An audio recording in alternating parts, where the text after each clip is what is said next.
things that I like to do. I like to take texts and put them side by side and try and integrate them or whatever, because I want to be able to see a larger picture of things. I was going to kind of spend maybe 5 or 10 minutes talking about the Agrapha and then spend the rest of the time with Thomas. But I think that I might just go ahead and give the Agrapha here a little more time and maybe put Thomas a little bit on the back burner today.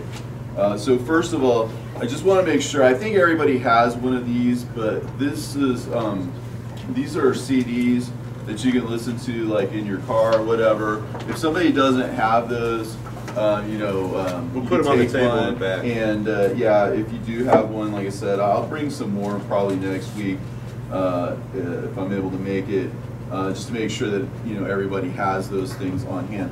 But I have an extra CD. I've got one in my machine and one on the counter. Okay, so does everybody have one of these? I know. I need one. Go ahead and pass them around, or just if there's extra, Here. we'll just put them on the around. table, and who knows, I might bring some more next week.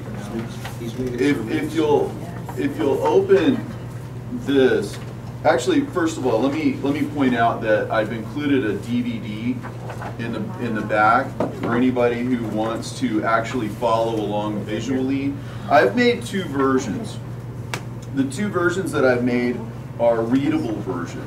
This is where you'll notice that in the Gospel of Thomas and a lot of the Agrapha, you'll see like Jesus said, Jesus said, Jesus said, Jesus said. If you're trying to listen to it and you keep hearing all the Jesus said and stuff, it kind of breaks it up.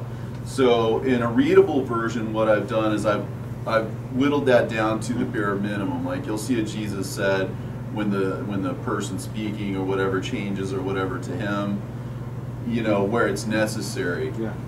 And maybe 1 or 2 instances where I've consolidated 2 sayings that were very much alike, but I put them in brackets. They look like little parentheses with little points on them. You know what I'm saying? That's to show you that I've taken and integrated. I think I've only done this with 2 or 3 different instances with this. But if you'll open up just the first page here, I want you to notice a few things structurally. Just structurally, where I got my sources, I've used 3 sources primarily. The Gospel of Thomas, which is the sayings gospel, lends itself very much to integration with the Agrapha, which are the isolated sayings of Yeshua that are found in the New Testament, the Apostolic Fathers. There's various sources for these things. Some of these things are found just as inscriptions in temples and on burial shrouds and just various places. They're just all over the place. So, for an example, if you look at like 1 Clement, that's very ancient, and the New Testament hadn't even come together as we know it at that time. Mm-hmm. So Clement is, Jesus said this or that. He's basing it on oral teachings. Clement had been was probably converted by Paul and Peter. So that's an example, or 2 Clement, where he's quoted from. You still have the oral tradition that was alive, and so sometimes these they call them the Apostolic Fathers. These writings of the 1st and early 2nd century. So anyway, okay. So, but what this represents is the sayings themselves proper, complete with their sources, like the introduction here.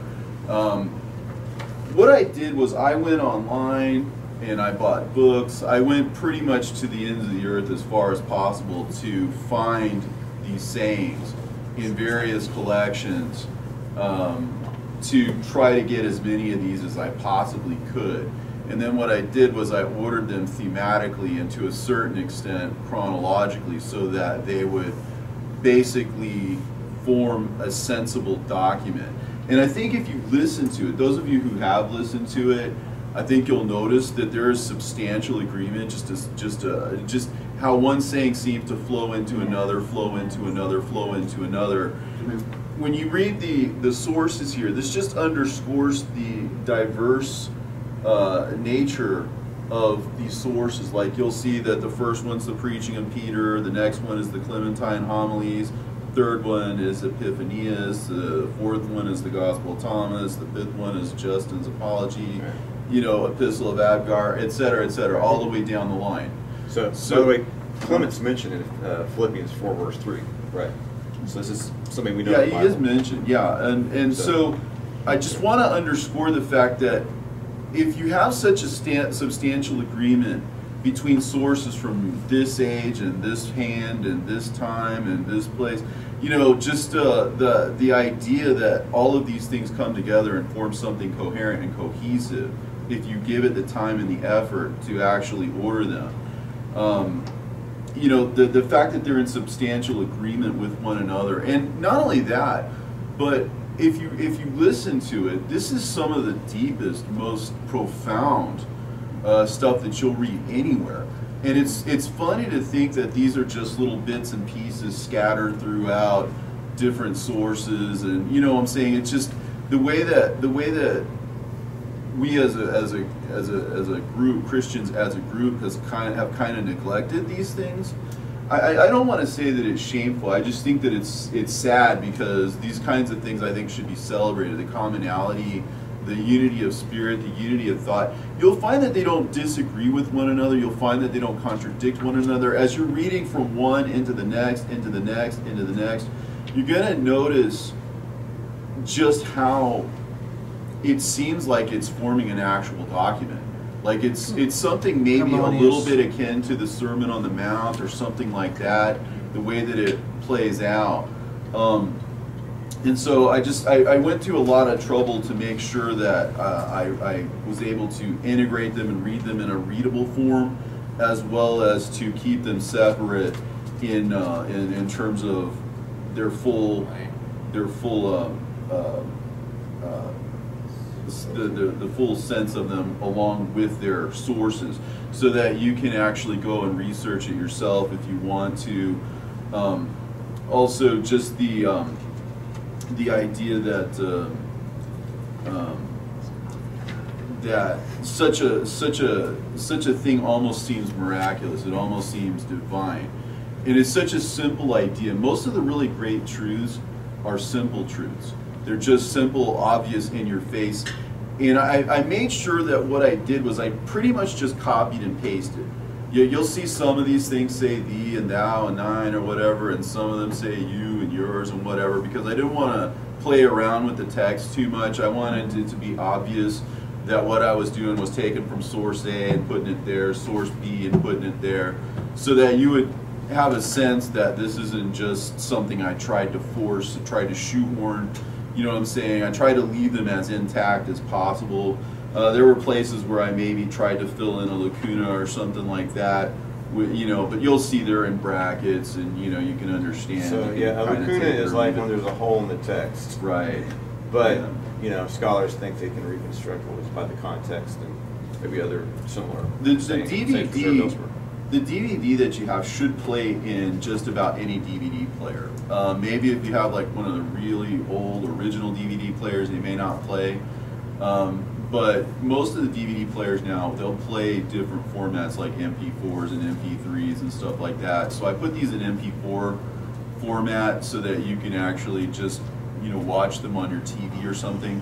The version that I have here doesn't have the sources, and it doesn't have all the Jesus says and all that stuff, because, you know, I didn't want to interrupt the flow. I wanted you to be able to see how one flows into another. What you will find is that, generally speaking, you can tell one saying from another by virtue of the fact that it has quotation marks, like where the quotation mark starts and ends, that's one Agrapha. Where another quotation mark starts and ends, that's another one. Generally speaking, unless there's a dialogue between him and the apostles or something like that, which you can usually differentiate. But if you follow along with this, you'll clearly see where the lines of demarcation are. And another thing that I've done textually, a lot of you know about, is what I call the super gospel. I at first had entitled it "Living Jesus, Living Legend," but I didn't like the idea that I was calling that stuff legend, you know. So I changed it to that because it was a gospel supercut. You know, it was Matthew, Mark, Luke, and John, plus all of the other Christian, you know, like the Protevangelion of James, the infancy gospel of Thomas, the gospel of Thomas, a lot of these Agrapha, all the ones I had at the time anyway, and you know, etc. The gospel of Nicodemus, the epistle of the apostles, the revelation of Peter. I integrated all of that into one single gospel that you can read from beginning to end, and that's It available. is really good. I have a copy of it myself. So it starts with the It's infancy excellent. legends, the background of Joseph and Mary, and it goes on to the what we call the Descentus, or the herring of hell, right? Right. So it's got the whole story. It's the whole story, and if I get a chance, if I can keep my burner working, I'm going to try to bring in some of those where I managed to put it all into one DVD, where you can read the whole thing from beginning to end. You can follow along, read along version that you can play again on most DVD players. Is it on YouTube? Do you have it on? Yes, it's on my YouTube channel. Apocryphal 1970. Yeah, Apocryphal okay. 1970. I'll probably have to spell that, but anyway. Means lover of Apocrypha. Right. And then the third basic text that I've integrated is 2 Peter and Jude, and I went and I included that on this DVD as well. So what I did was, because 2 Peter seems to be written either around Jude or in collaboration with Jude, it seems more like a commentary on Jude than anything else, because you'll notice that in the second epistle of Peter, where it parallels Jude, usually it says for angels who are greater in power, whatever, do not bring railing accusations, as if it's a summation. Whereas in Jude, it seems a little more detail oriented. Like it'll say, and even Michael, the archangel, and he's specifying names and such. You know what I'm saying? It's not a summation. It did not bring a railing accusation against him, but said, and then he gives the quote. And whereas 2 Peter alludes to it by saying angels who are more powerful, whatever, do not bring railing accusations. The details in Jude. You know what I'm saying? So Jude seems more detailed, but it sort of begs the question as to why you write it around it at all. I mean, it's not like, Right. they're going to private school and Peter forgot to do his homework and borrowed Jude or whatever to whatever. I mean, there's got to be some reason for it. And so if you pop this into your DVD player, you can read that. I did a full visual on that where I took. Jude was most likely the earliest epistle. So for some reason, there's a lot of things that are unique to 2 Peter, but almost all of the epistle of Jude's incorporated into 2 Peter. So probably a third of 2 Peter's is referencing the epistle of Jude. Yeah. Why do you do that? Maybe that the epistle of Jude was so impactful in the early church. Well, try to. Peter wanted to expand on it. So. Well, yeah, try to imagine a scenario where Peter's deciding to write an epistle to someone somewhere. I don't know if he envisioned it becoming part of the Bible or not. It's hard to get into his head on that. But somehow or other, why does he pick this book? Why does he pick this up and decide to sort of write around it? Why is this book, of all things he could pick out to write around, why would he do that at all, first of all? And why that particular book? I think it's sort of to give that book a sense of importance, but also because a lot of the things that Peter says, like when he says you add virtue to your faith and knowledge, virtue, and all this other, the idea is that if you follow this formula or whatever, then your thought process will be such that you can be receptive to what is trying to be said in the scriptures. And then he says, if you do those things, then an entrance will be open to you into the kingdom, right? And the idea is if what Jude is having to say about, for example, the book of Enoch, or his allusion to the Assumption of Moses, or other allusions to the book of Enoch exist within Jude besides just 14 and 15. In 13 it talks about the mists of darkness or whatever. That's an oblique allusion to what happens in Enoch, but really nowhere else. And then he talks about the chains or whatever that these people are bound up in. That's Enoch, I think 54 or whatever, but really nowhere else. So he's making these allusions to the book along the way. So why so many? And why does Jude say, we have to fight for the Coincidence. faith that was I once just for thought all coincidence. delivered to the saints? And then after making a statement such as you have to fight for the faith that was delivered unto all the saints, right, for once and for all, right? And for him to make so many allusions, for example, to the book of Enoch in his defense of that, right? Amen. It sort of begs the question as to if you're supposed to fight for this faith and you know that that book has been suppressed, if you're supposed to fight for perhaps the Assumption of Moses and that book has been suppressed. 2 Peter also seems to make a little bit of an allusion to perhaps the Gospel of Thomas. He says these men are wells without water. The Gospel of Thomas says, you know, many are gathered around the drinking trough, but there's nothing in the well. That may well be an allusion to the Gospel of Thomas, where in 2 Peter he states that that a dog that has Maybe sorry, Peter, the maybe swine. Peter's also the swine. Yeah, I'm sorry, the swine that was washed goes back to her wallowing in the mud. The dog Right? That's an vomit, allusion yeah. to So the story of Peter Agrapha. could be showing the credence and the validity of it's like, who is this Jude guy? What's like, kind of an unknown, obscure character, half brother of Jesus. But by quoting it, he shows this is part of the divine revelation, perhaps. Yeah, but the thing is, Peter does seem to quote outside of the canon, and Jude definitely quotes outside of the canon. It's really super obvious that they're kind of on the same page about that, and that might well just be the reason why Peter chose that particular book and all of that commentary on it. But like I said, if you read the actual text, right? Because I've combined the two, right? And so again, you'll see Peter is in yellow. Jude is in blue, and then where they overlap, like where they use the exact same word, I made that green so that you'll know that it's kind of from the same book. That would be very useful to do, because I got my Bible, parallel Bibles, which are, it's like, here's a story found in all four Gospels, for instance, right? Like what's defeating the 5,000. I think that's one of the few stories in all four Gospels. So you have Matthew's account, Luke's account, Mark, and John. You see the differences and the similarity. So it'd be helpful to have one column showing Peter's. Well, probably should put Jude first. This is earlier, but here's Jude's version. Here's Peter's version, where you can see the parallels. My first attempt at this, I tried to integrate them fully, and then in my second attempt, I realized that because Peter was seemingly a commentary on Jude, right? Then I would give Jude in all of its particulars, and then down below, it seems like something of a repetition, but it's a little bit of a commentary. It's like, because of what Jude just said, and then he sort of echoes it. You know what I'm saying? So instead of just fully integrating them, I sequence them, right?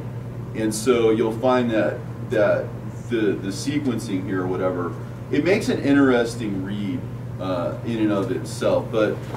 The point that I'm trying to make is that if you just take the texts of, say, all of these ancient Gospels, you can make a giant Gospel supercut out of them. And to whatever extent you can sequence them or whatever, you get a full version of the story. So even if just for the point of view of reference or whatever, to give you a sense of the totality of Christian teachings, all in a single readable text, which takes about 16 hours to listen to. It's a long. Is it all here on the CD? I don't have it here. I'm intending to bring it next week if I get a chance. It all fits on one DVD, and you can follow it. I got a question for real quick. So you've published the Super Gospel. That's available on Amazon. Mm-hmm. Are you planning to publish a secondary volume with the Agrapha, or? I don't have any plans to publish it. I mean, even the Super Gospel I did just for my own. Is that the title, Super Gospel? The Super Gospel, yeah, because it's a gospel supercut. Like I said, I thought about it at the time. I got a book on that, years ago, where it's interesting. Well, like the Gospel of Thomas, where you have, just like it is better to give than to receive. That's not in the Gospels. I think that's Jesus said that. That's in the book of Acts. Yeah, so there's a whole bunch of scattered statements. Like I said, in 1st and 2nd Clement, they probably didn't even have access to certain, this is 90 AD, no one collected the Bible together, New Testament in one book yet, and the oral tradition, people going around just preaching what they heard. Yeah. Like Clement knew, he's mentioned in Philippians, this is somebody that knew the apostles. So when he puts in his gospel, Jesus said this, that's not in the, it's, yeah, you have myths and legends and things are just made up, but some of these could be, things that Jesus really did do and say that didn't make it. And of course you have with the Egerton papyrus, they found these fragments of Gospels, and there's so many holes in it. It's hard to see.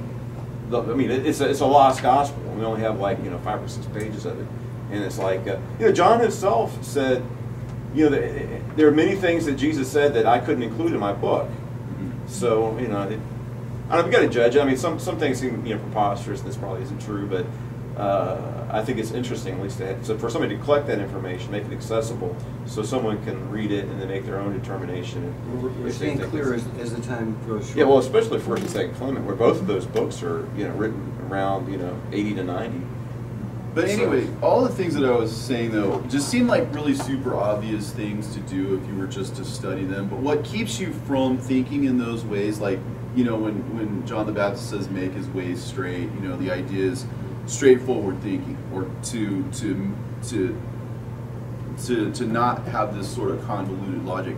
If you cannot think like a child would just say, this is like this, is like this, is like this, is like this, and this flows into this, flows into that, flows into the next thing, right? Right. The reason I think something like this doesn't exist, or the super gospel doesn't really exist in scholarly circles, is because it defies scholarly thinking. A scholar would say, well, this is obviously from this day and this time and this whatever, and this source doesn't have anything really to do with this source, or this source over here may be copied from this source over here, or adapted this saying over here to make this saying over here. They're not thinking holistically, like there might legit be like a hidden message here between all of this stuff. But what I'm saying is, anyway, I think you should publish it. I might. So people have access to it. I mean, people don't really. It's not popular. Like the super gospel, for example, not really popular at all. I mean, I might sell 3 or 4 copies in a month. It's It just used to be not. marketed and advertised more. Now people are more into. And you're just in time, and you're needed, and this is all you're right. gonna. People The other looking. thing is, It's I gonna make it explode. 100%. Well, I wanna The Lord's say hand for is free. in this. It's good to, for people who aren't educated, just to put the information out there. But I think it's also important to put, the sources, like for instance, this came from the Didache, or this came from First Clement, where these are very ancient sources that are recognized as important by Bible scholars. And we have that 2-volume, was it Schlangmuller or whatever? Schneelmilk. But it's very scholarly. It's 2 volumes of New Testament Apocrypha. I mean, it's like big books. And the first one is the life of Yeshua, Jesus. The second one is the Acts of the Apostles, Apocryphal Acts of the Apostles. But he does do that, where he divides it into the very specific infancy gospels, sayings gospels, and like something like the Epistle Apostolorum, which is very ancient. That's like the Epistle of the Apostles. But even though that's an epistle, it's got a lot of gospel material in it, so he includes that in the Gospels. Yeah, it follows the canon pretty much. There's a few stories that aren't in the canon, but it's not really giving you a whole lot of new information, except maybe towards the end when it talks about some of that prophetic stuff. But it's not really super unorthodox or anything. It's pretty straightforward. But I guess the idea is that one of the things that Peter says in the second book of Peter is that he says that he wants to bring things to your remembrance, as if you're going to forget some things, right? And if he's defending these books by taking up Jude or whatever, that would be delivering on that, bringing things to your remembrance, for example. And then he says, this is the second epistle I write unto you, as if to say, there's something latent within that thing that can be made into a second epistle, for example, perhaps. But the idea is that he says that I want to stimulate you to wholesome thinking. This is the reason why I wrote both of them, because I want you to think in a wholesome manner.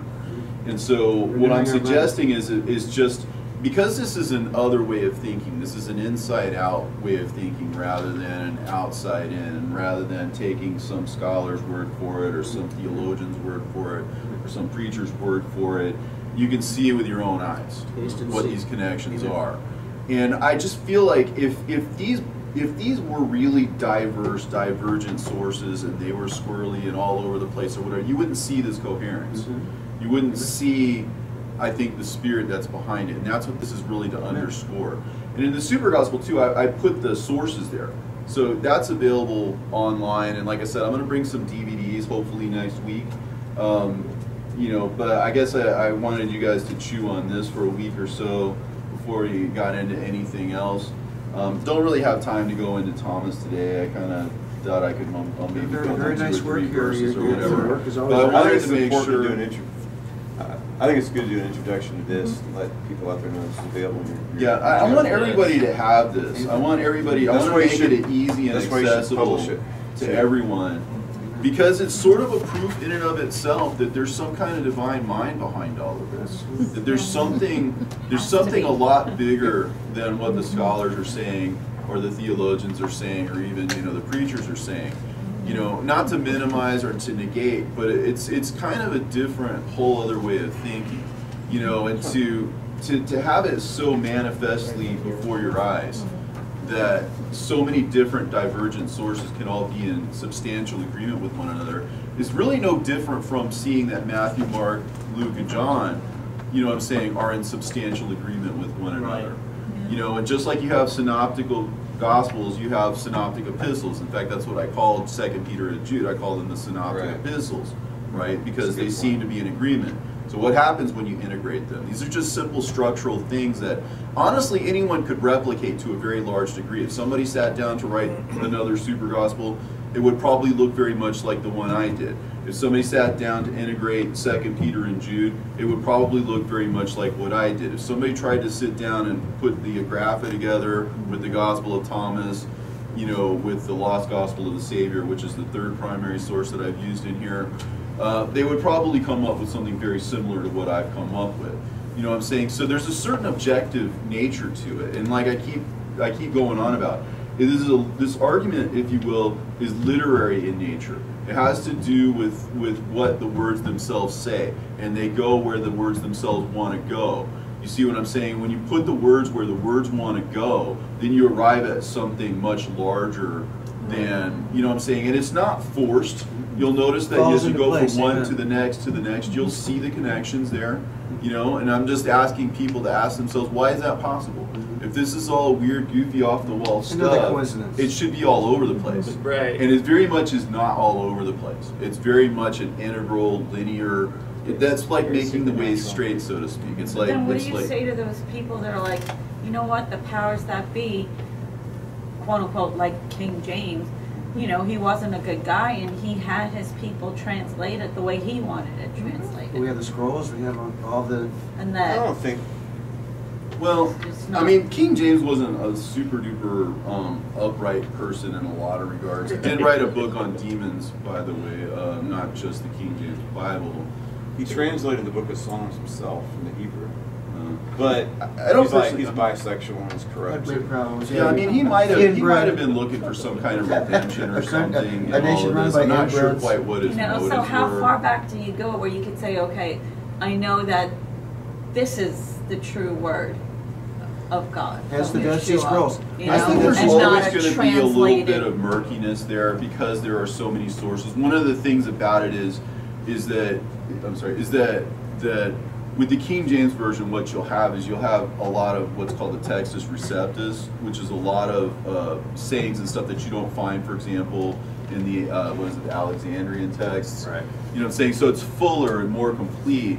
You know what I'm saying? And so there's always going to be controversy and arguments about that. It's really hard to... But evidence continues to mount. Modern scholars, they think... but that's why I try to underscore the fact that it's... take the story out. This is about an apocryphal story. What scholars would consider this the woman of sin, right? Let him as without sin throw the first stone.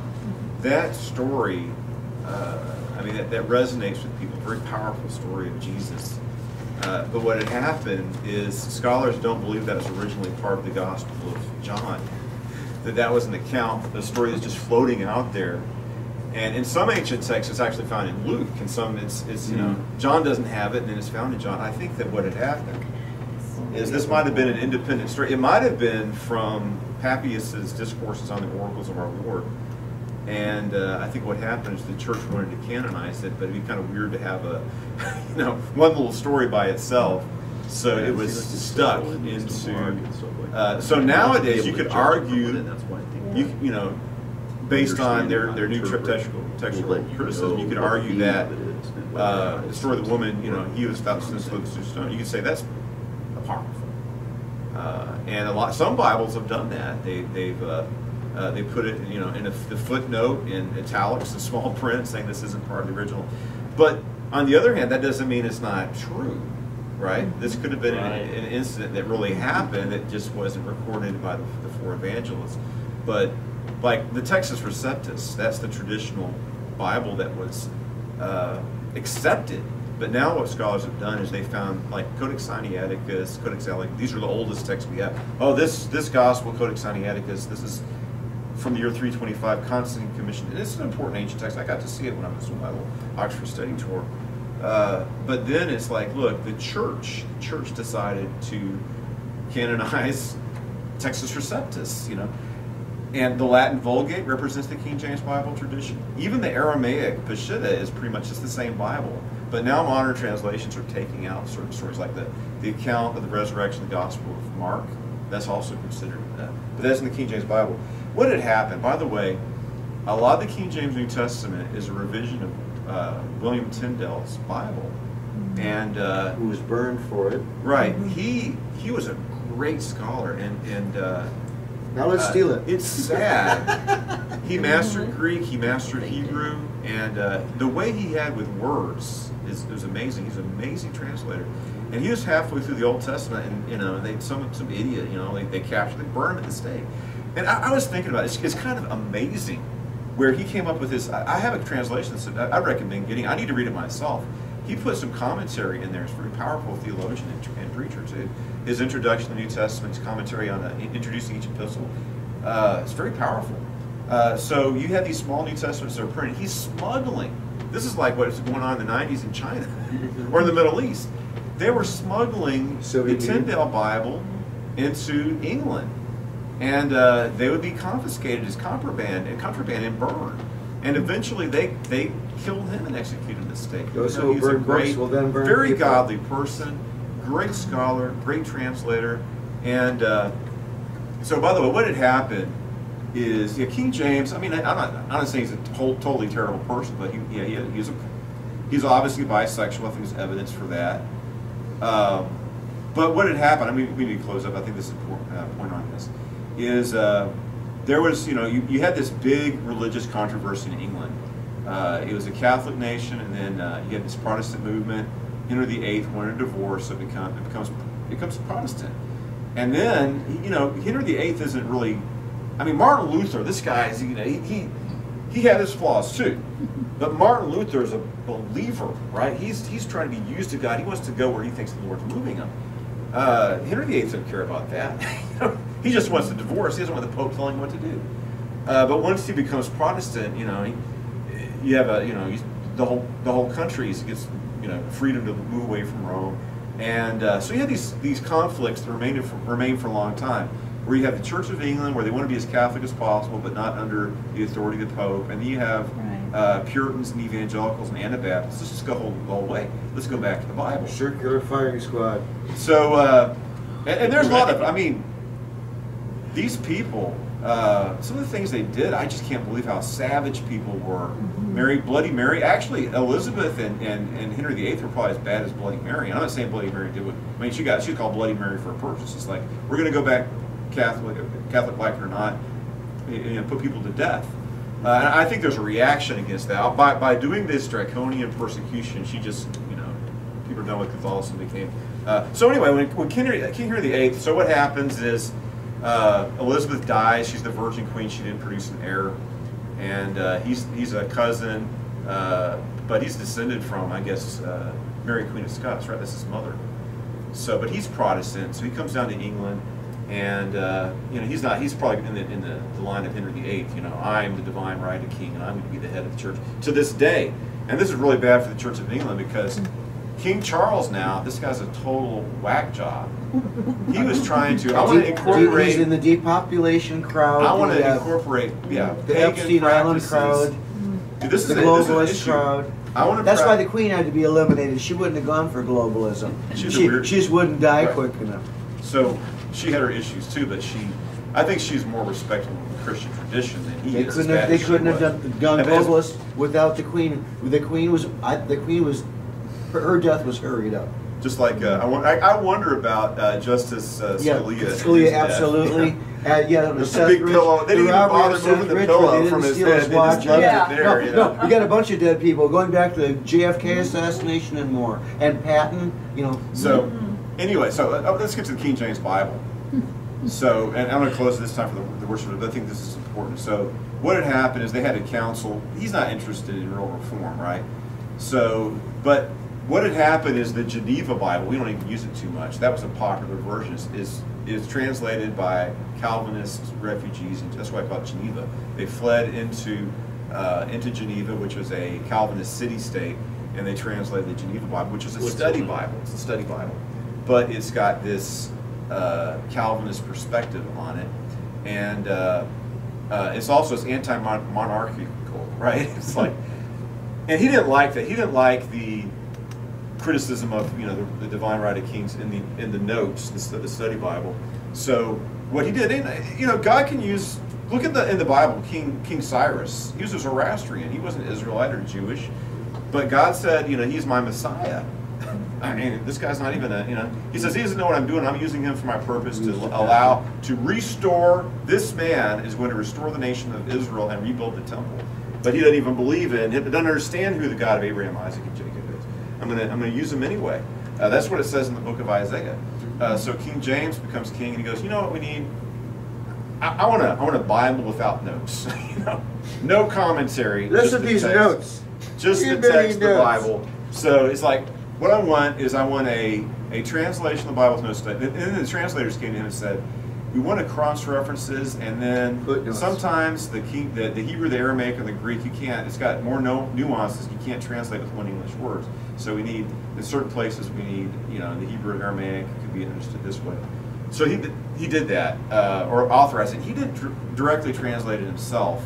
It was, scholars at Cambridge and Oxford translated it for him from the Hebrew, from the Aramaic, and from the Greek. And they decided to include the apocryphal, the so-called apocryphal text, like Maccabees, and they put that between the Old and New Testament. So it's a good translation, honestly. Sometimes But they decided we can't call it a green horse. We have to call it a pale horse. When the word is chloris, it's green. Another thing that's right now There's no such thing as a green horse. Let's we call got it to a pale resist horse. some of this political correct stuff that's going on. Just take a theological term like Son of Man. Sometimes the Son of Man, the child. They try to do it in a gender neutral way. It's like what do they say? Child of humanity, the human one. The That's cup what of his wrath translating in modern overflows. translations sometimes because they got this gender neutral idea, and that's bad because in the Aramaic of Daniel, the Son of Man, and then in Enoch, this is an important theological term, and you can't even how are you supposed to study that term if they translate it in an inaccurate way because of this political ideology? I saw this thing very disturbing. But in England, they have the Institute of Anglo-Saxon Studies. They're changing the name. Oh, that offends people. But they're talking about they're studying like Beowulf, and they actually, this is kind of interesting. In the old English with Beowulf, they actually translated Judith into Old English. The same manuscript that has Beowulf has the book of Judith in it, this Anglo-Saxon. So they're really saying medieval English studies. It's like there's nothing wrong with the term Anglo-Saxon. You have the Angles, the Saxons, and Jutes. They're our forefathers. These Germans that migrated into England, and we can't even talk about it. These people are nuts. The thought police, the language police. You can't even study history or the Bible. It's all psychological warfare. So- It could drive you nuts, and it's working. Right. So, what was I saying? So anyway, sometimes I look at a troublesome passage of Scripture, one that's difficult to understand, and we've had a lot of important discoveries that the translators of the King James Bible didn't have in front of them. They actually did consult as many ancient texts as they could, but like the Dead Sea Scrolls, they didn't have access to that. A lot of advances in linguistics, but be that as may, sometimes, and there's like it uses Easter. It's not perfect. I'm not saying the King James Bible is perfect, but a lot of times I'm looking at this passage of Scriptures like, what does this mean? Let me see what the King James says in the modern translation. Okay, I'm going to consult the Hebrew, and it stands up as an accurate translation of the Hebrew. It's as accurate and reliable as a lot of New Living Translation. It's a good But translation. using Lord anyway. for the divine name, and although Jehovah does appear in Right, I got this. This is actually, I think this is helpful to have the Jerusalem Bible. It uses Yahweh in there. I bought that Bible because of the using Yahweh. Yeah, J.R.R. Tolkien helped translate it. But this confusion, this ambiguity, this desire to be so PC, politically correct, it flows from what Robert is saying. That's about right. This wholesomeness of thinking, Yeah. just staying focused on what is the truth. Right. They're trying to poison your minds. Yes, they're That's trying to what's going destroy on your in mind. society. Your food and They're your trying to hair. convince you can't think. Biden says, I guess with this, we have all this internet censorship, there's court cases looking into it, and the Biden administration says, we want to control people's minds and what they Yeah. think. It's our cognitive infrastructure. To run the Marxist totalitarian state, we have to control what people are allowed to think. And Orwell talks about that, how Yeah. all this, what do you call it, newspeak? It's the same thing as politically Yeah. correct terminology. Yeah. And the idea is like, if we can control words, they won't be able to And the formulate children they can't thoughts. destroy in the Yeah. womb. They can't They're think outside the destroying- perimeters we They want destroy them to the think. children after they're born now, that they Yeah. can't destroy in the womb. The whole thing is like the Right. Hitler Youth We've gone makes on too makes long. Hitler Youth look like the Boy Scouts or the Yeah. Cub Scouts. So I appreciate Robert's lesson. Sorry to go along. I think there's